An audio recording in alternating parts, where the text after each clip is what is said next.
जंगल में चिड़िया अपने दो बच्चों के साथ रहती थी।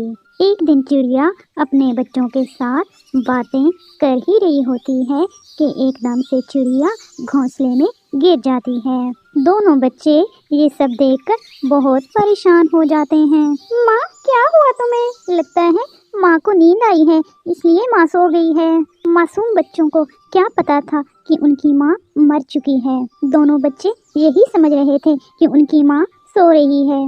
दोनों बच्चे बातें कर ही रहे होते हैं कि वहाँ पर तोता भी आ जाता है। अरे बच्चों, क्या हुआ है? और तुम्हारी माँ ऐसे क्यों सो रही है? मिट्ठू अंकल, हमारी माँ हमसे बातें कर रही थी और बातें करते करते माँ को नींद आ गई, इसीलिए माँ सो गई। चिड़िया को हरकत ना करते देखकर मिट्ठू समझ आता है कि कुछ गड़बड़ है। तोता जब चिड़िया को नज़दीक से चेक करता है तो वो समझ जाता है कि चिड़िया सो नहीं रही बल्कि मर चुकी है। तोता दोनों बच्चों को उनके माँ की खबर सुनाकर उनको दुखी नहीं करना चाहता था, इसलिए वो बच्चों से कहता है, बच्चों, तुम्हारी माँ की तबीयत खराब है, इसीलिए वो सो रही है। तुम दोनों मेरे साथ चलो। तुम दोनों माँ को तंग करोगे, जिससे तुम्हारी माँ की तबीयत और ज्यादा खराब हो जाएगी।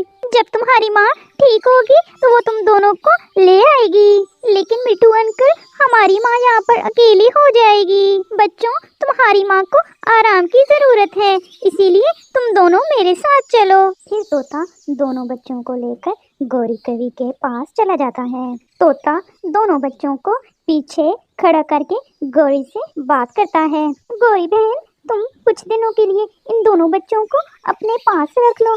मैं शहर जा रहा हूँ, वापस आकर इन दोनों को ले जाऊंगा। लेकिन तोते भैया, मेरा तो अपना एक बच्चा है, मैं इन दो बच्चों को कैसे संभालूंगी? आप इन दोनों को छोड़ने का इंतजाम कहीं और जाके करें। देखो गौरी बहन, तुम्हें इनके खाने की चिंता है ना? मैं तुम्हारा और इन सब बच्चों के खाने पीने का इंतजाम कर दूंगा, तुम चिंता मत करो। गौरी कवि ये सब सुनती है तो बहुत खुश हो जाती है। ठीक है तोते भैया, आप कहते हैं तो मैं इन दोनों बच्चों को रख लेती हूँ। फिर तोता दोनों बच्चों को गौरी कवि के पास छोड़कर वहाँ से चला जाता है।